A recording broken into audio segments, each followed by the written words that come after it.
Have you ever had a feeling in your chest so deep that you just want to stop the feelings at all? Have you ever gone into a zone where you can't act like you normally do? Have you ever been so hurt, so traumatized that it changed who you were as a person? You might not have, but many people you know and love have. So, why do we let them go through this alone, without a support system to work it out? Today, I will be diving in to a problem that has been rooted in our communities for many years. I might not be the first one to discuss this topic, but I hope that I can help at least a few of you understand the importance of solving this problem. Mental illness has swept our country for years, and it's only getting worse. In the past 3 years, there have been 100,000 deaths by suicide, and it's just getting worse. Not all of those cases were closely related to mental illness, but according to NAMI, the National Alliance on Mental Illness, 90% of them were.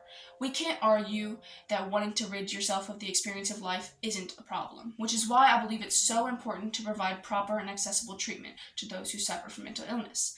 This treatment is significant to the world as mental illness affects people everywhere, physically and economically.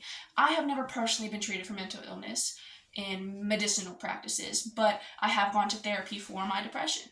I know and live with people who have actively been affected by mental illness, as 3 of my 6 siblings have been diagnosed with some sort of mental illness. My father has bipolar disorder, and 3 of my close friends have had depression or anxiety.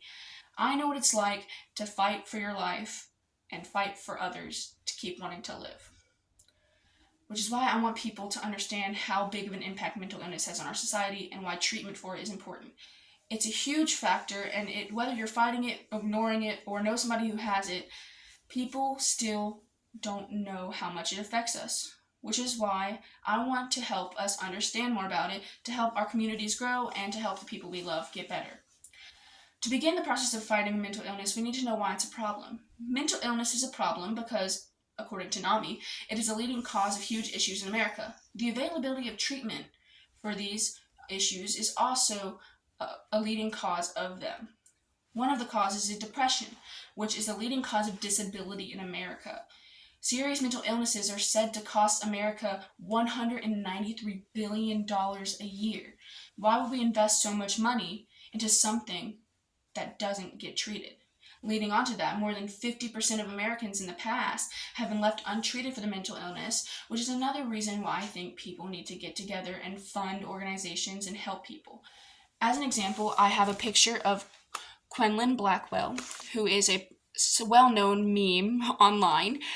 This is her first picture where she was dealing with depression and anxiety and anorexia. And this is her second one after she sought proper treatment for all of those conditions. She looks so much better and is feeling a lot better and has spoken out about how dealing with her treatments and having to deal with her problems has helped her become a better person in society. And as the cases of mental illness rise, people fight for the proper treatment all the time. But the question becomes, why? Why do mental illnesses exist? Why is the access a problem? Well, while there's no single cause for mental illness, there are many factors that contributed to developing it. There are also many factors on why treatment isn't accessible to all. Some factors of getting mental illness include adverse childhood experiences, ongoing medical conditions, biological factors known as like chemical imbalances in the head, in the brain, the use of alcohol and drugs, having feelings of loneliness and isolation. These are major factors that contribute to mental illness. The best way we can fight these are by providing safe spaces for these people. Now, some ways of treating these conditions are medicinal practices.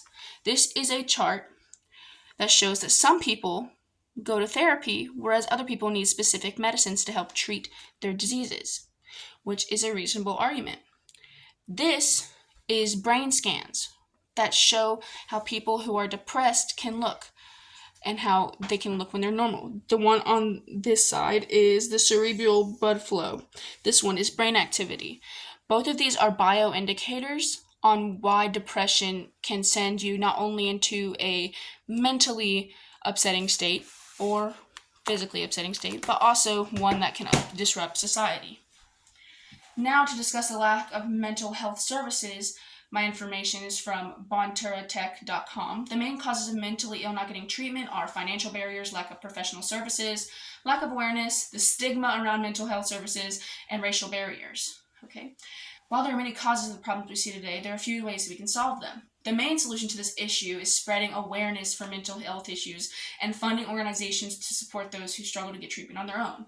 Some of the main solutions to solving mental health issues in America is by spreading awareness about mental health, whether it's through telling friends, writing a speech, or a story about it, sharing your own problems, and helping somebody dealing with serious issues, like I have done before. It is beneficial to the movement of mental health care. Some of the main solutions in solving mental health care access is to promote organizations like NAMI, reduce the stigma about why mental health care can help prevent mental illness by rooting out problems, factors, and crisis response, closing treatment gaps, establishing places in our community that provide and incorporate positive ideas about mental health care in schools, workplaces, and communities. The CDC has listed that prevention methods for many mental illnesses, and things like suicide and depression can be getting with your family, enjoying one another, and having fun time together, and making sure everybody feels okay. Now that you know the ways you can contribute to making our society a better place for people who struggle to live in it, I hope that these methods help you on your journey in the world. People around the world struggle to find a support system with their mental illnesses. Now we have talked about the causes, problems, and how we can solve them. So when you leave, start a conversation, post a story on Instagram, donate to a foundation that supports the cause. But whatever you do, remember that it's important to make sure we connect these ideas to our life to ensure the society can move forward in a better direction. Thank you.